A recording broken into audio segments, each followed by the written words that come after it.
পশ্চিমবঙ্গের রাজনীতিতে শুরু হয়েছে নতুন অধ্যায়। প্রথমবারের মতো রাজ্যে সরকার গঠন করেছে ভারতীয় জনতা পার্টি বিজেপি।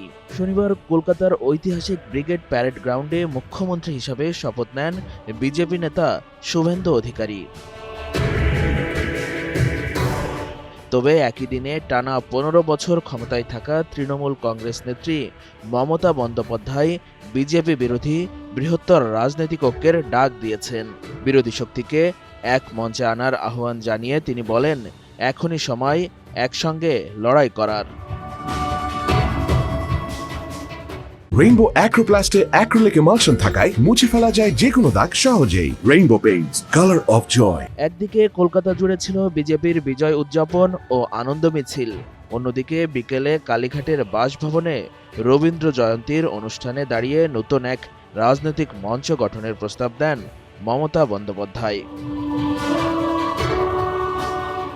এ সময় তৃণমূল নেত্রী বলেন, চারিদিকে সন্ত্রাসের বজ্রাঘাত চলছে।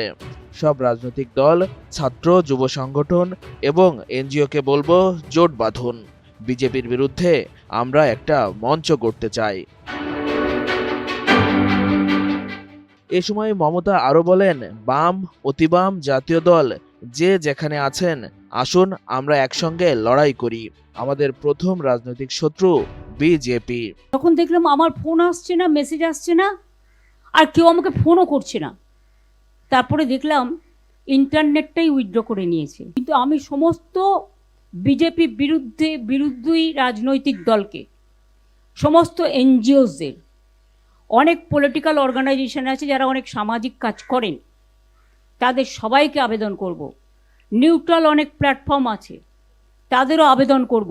রবীন্দ্রনাথ ঠাকুরের ছবির সামনে দাঁড়িয়ে মমতা বলেন, এখন এটা ভাবার সময় নয় আমি কে ও কে। রাজনৈতিকভাবে আমাদের প্রথম শত্রু শুধুমাত্র বিজেপি।